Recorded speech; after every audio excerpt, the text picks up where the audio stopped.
Hi hello friends, कसे आहात सगळे? आय होप सगळेजण ठीक असेल. तर आज आहे आमच्या गावची यात्रा. तर आम्ही निघालो आहे यात्रेत. तर बघा, यात्रेला सुरुवात झाली आहे आणि लय गर्दी असते मसूरच्या यात्रेत. तर गणपतीची यात्रा असते. जो मसूरचा मानाचा गणपती आहे ना, त्याची यात्रा असते.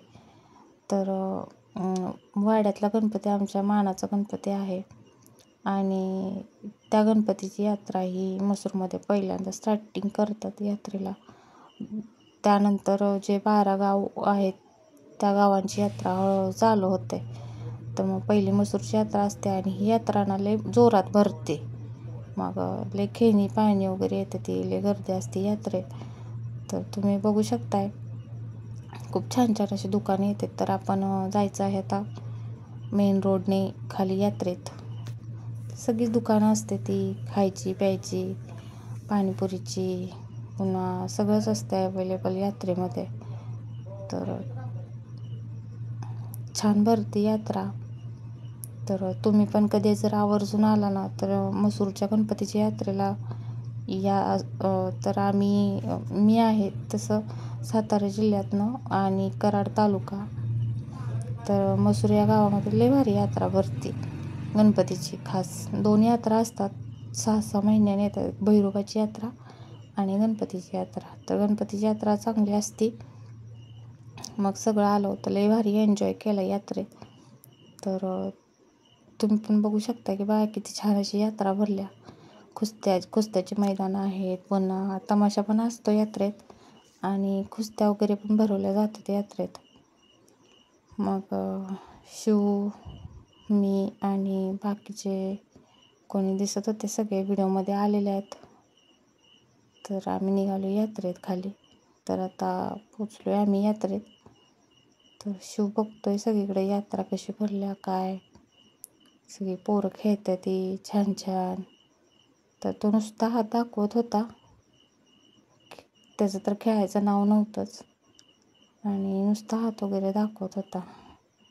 ह्यात बसायचं आहे त्यात बसायचं आहे, पण तो कशातच बसला नाही. आणि आता ह्यावेळेस तर फक्त निरीक्षण करत होता सगळ्याच गोष्टीचं.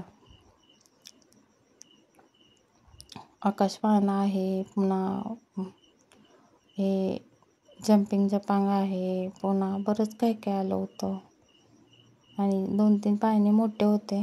तेव्हा शिव बघतोय नुसता असा आणि निरीक्षण करतोय, कोण काय करतंय कोण काय नाही. तर सकाळी घेतला होता गजरा, 10 रुपयाचा दारावर आला होता. ते काय तो जम्पिंग जपांगमध्ये पण बसला नाही.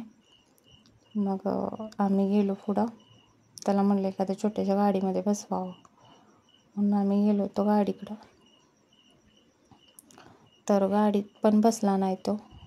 त्याचे पप्पा बसवत होते गाडीत, त्याला लगेच रडायला लागला.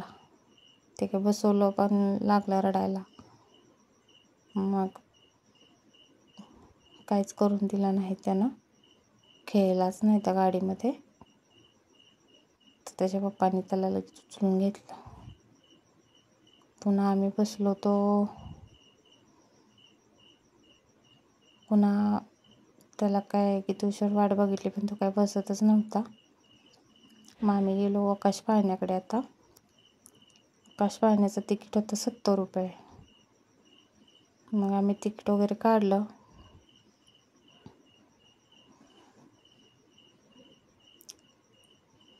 तिकीट वगैरे काढलं, आकाश पाळण्यात बसलो. जाम घाबरल्यासारखं वाटत होतं. असं थोडं शिवला पण घेतलेलं सोबत, पण शिव नंतर रडायला लागला. त्याच्यामुळं त्याचे पप्पा आणि ते 2 जण खाली उतरले, का तर शिव घाबरला होता. शक्यतो त्याला आम्ही घेणार नव्हतो, पण आमच्यासोबत कोणच नव्हतं. त्याला सांगितलं होतं डोळे वगैरे बंद करायला. मलाच त्याची भीती वाटत होती, तो घाबरतोय की काय. मी ओरडायला लागले की तो घाबरत होता. त्याच्यामुळं जोरात अशी यात्रा छानपैकी भरली होती. लय एन्जॉय केला यात्रेत खरं. मग शेवटी काय, त्याचे पप्पा आणि ते 2 जण. चिव पण घरी रडत होती. मग घरनं फोन आला की चिव रडायला लागली आहे, तुम्ही या लवकर. मग फक्त काय हळूहळू घेत शिव लागला रडायला. नंतर पुन्हा मीच एकटी होती. मग नंतर असं छानपैकी एन्जॉय केला मस्तपैकी. ते दोघंजणं घरी गेले, मी एकटीनं भेळ खाल्ली